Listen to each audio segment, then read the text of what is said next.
Hello friends, मेरा नाम अभिषेक है और learn with Abhishek Raj channel में आपका स्वागत है। आज हम लोग इंडियन इकोनॉमिक डेवलपमेंट जो क्लास 12 की एक इम्पॉर्टेंट बुक है उसका हम लोग एमसीक्यू सीरीज स्टार्ट करने वाले हैं। तो चलिए फ्रेंड्स, इस बुक की हम लोग शुरुआत करते हैं। जैसा कि हम लोगों को पता है कि इकोनॉमी, व्हाट इज इकोनॉमी? तो किसी भी देश का इकोनॉमी तीन चीज़ों पर डिपेंड है। पहला प्रोडक्शन, दूसरा डिस्ट्रीब्यूशन और तीसरा कंजप्शन।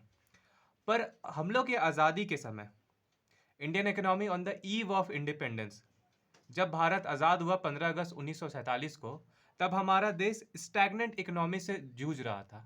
स्टैग्नेंट इकोनॉमी मीन्स रुका हुआ इकोनॉमी। दैट मीन्स हम लोग के यहाँ डेवलपमेंट बहुत कम हो रहा था। हम लोग के देश के अधिकतर लोग एग्रीकल्चर में जुड़े हुए थे। यहाँ पर 18th सेंचुरी में एक फ्रैंकोइस नाम का एक फ्रेंच ट्रैवलर भारत में आया, जिसने यह बताया कि बंगाल बहुत ज़्यादा ही प्रोस्पेरस है इजिप्ट के मुकाबले। भारत के लोगों की स्थिति बहुत ही खराब कर दी थी ब्रिटिशरों ने। दादा भाई नौरोजी और वी के राव ने यहाँ पर भारत के लोगों की जीडीपी निकाली, तो उन्होंने पाया कि भारत के लोगों की जीडीपी 2% से भी कम है। यहाँ पे जब फ्रैंकोइस बर्नियर आया तो यहाँ पर उसने देखा कि बंगाल के अधिकतर लोग मुस्लिन या फिर फाइनेस्ट क्लोथ ऑफ मुस्लिन मलमल पहना करते हैं। यहाँ पे ये क्लोथ्स प्रोस्पेरिटी को दर्शाते थे, जो कि अंग्रेजों ने ये प्रोस्पेरिटी को पूरी तरह से तबाह कर दिया था। उसके बाद भारत का डेवलपमेंट के लिए इंडस्ट्रियल सेक्टर ने भी बहुत ज़ोरदार तरीके से भारत की डेवलपमेंट में बहुत मदद किया। टिस्को की स्थापना 1907 में की गई थी। आइए देखते हैं फ्रेंड्स, क्या हम लोग एग्रीकल्चर सेक्टर और इंडस्ट्रियल सेक्टर का क्वेश्चन आंसर हम लोग डील कर पाते हैं। तो हमारी एमसीक्यू सीरीज में फर्स्ट 10 क्वेश्चंस ऐसे हैं। फर्स्ट क्वेश्चन है, व्हाट इज मुस्लिन? मुस्लिन क्या होता है? An important cloth, a type of textile, a type of silk या नन ऑफ दिस? तो मुस्लिन एक तरह का कॉटन टेक्सटाइल हुआ करता है, जो 17 to 18 सेंचुरी में प्रोस्पेरिटी को दर्शाता था। सेकेंड क्वेश्चन है, finest quality of muslin is? Muslin का सबसे फाइनेस्ट क्वालिटी क्या है? तो जैसा कि हम लोगों ने अभी पढ़ा कि मुस्लिन का फाइनेस्ट क्वालिटी को हम लोग मलमल कहते हैं। मलमल। आइए फ्रेंड्स, थर्ड क्वेश्चन की ओर हम लोग बढ़ते हैं। थर्ड क्वेश्चन है, who is the viceroy of British India in 1894? 1894 में ब्रिटिश इंडिया का वाइसराय कौन था? तो ये और कोई नहीं फ्रेंड्स, विक्टर अलेक्जेंडर ब्रूसे, जिन्होंने यह कहा था कि अगर ब्रिटिश सरकार इंडिया को खो देता है तो ब्रिटिश इंपीरियलिज्म पूरी तरह से तबाह हो जाएगा। पर कैपिटा इनकम, जो इकोनॉमिक्स का एक बहुत ही इंपॉर्टेंट टर्म है, पर कैपिटा इनकम, इसको कैलकुलेट करने के लिए क्या ज़रूरत होता है? नेशनल इनकम, पॉपुलेशन, या बोथ ए एंड बी, या नन ऑफ दिस? तो इसका सही आंसर होगा both A and B. National income और पॉपुलेशंस की मदद से ही हम लोग पर कैपिटा इनकम निकाल सकते हैं। पर कैपिटा इनकम का ही दूसरा नाम होता है average income. Average income,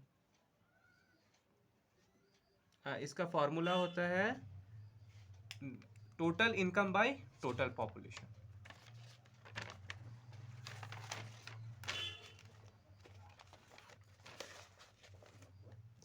fifth question हम लोग देखते हैं friends, who was Bernier? Bernier कौन था?